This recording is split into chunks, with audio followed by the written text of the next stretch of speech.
Hello, hello lang. Hello! Ayan. Hello! Andito kami sa bahay ni Welcome Mari to my small house. Oh, ayan, hello po. Samahan niyo po kami at bibisitahin namin ang aming kumars na si Mars Maruvi. At syempre kasama ko po si Mars Margie at ang kanyang darling na si Paring June. Ayan, sinundo nga po pala nila ako dun sa bahay namin and after no, nagbiyahe na kami ng ilang oras papunta sa Lucban, Quezon. Ayan, so pagdating po namin dun sa Lucban, Quezon, ay nako, dun sa mismong bahay ng aking kumare.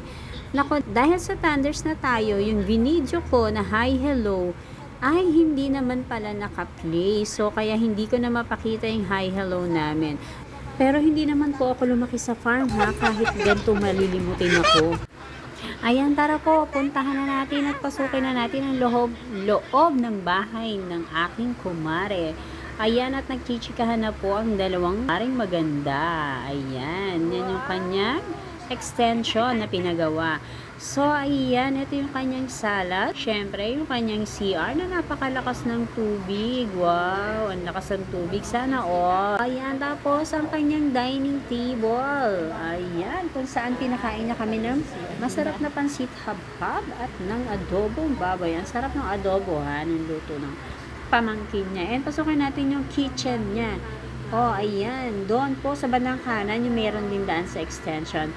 Pamangkin niya po yan, dalawang nandyan. So, kasama niya. And, ayun, nakita niyo ba yon? Hindi halatang tumaera yung aking kumare, ha? Meron siyang ganon. Oh, yan. Tara na nga po sa taas. At tingnan po natin ang kanyang kwarto. Meron po siyang dalawang room sa taas.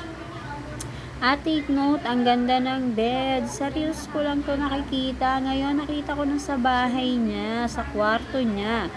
Ayan, o diba? Ang ganda. Wow, carpeted ang baang room. Ayan, and may nabusisi pa yung kumars ko na si Margie. Bakit to may napkin pa siya? Menopause na siya. O diba? Kaloka.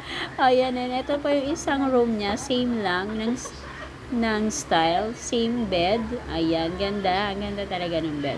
And meron din siyang CR dito sa taas. O yan, and baba tayo para makapagchikahan naman po kami kasi matagal kaming hindi nagkita, taon. Ayan, tapos syempre natouch ako kasi pinagtira niya pa kami ng pasalubong kahit ang tagal niya na po dito sa Pilipinas. So, meron pa rin kaming pasalubong. So, talagang in-expect niya na pupunta kami by hook or by crook. O, diba? Parehas daw yung laman niya na walang lamangan. Diba? Yung laman. Parehas yung laman, walang lamangan.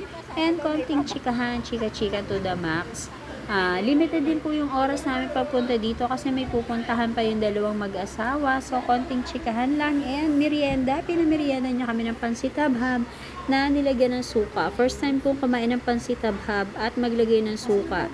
So, ang sarap. Lalo na medyo maanghang. And after po niyan, pinakain niya rin kami ng lunch. So, masarap yung inihain niya sa amin na adobo. Wow, favorite adobo. So, nagluto yung pamangkin niya. O yan, anyway, tapos, pagkakain namin, so ilang minuto lang hinintay namin, pagkakain ng lunch, umuwi na rin kami.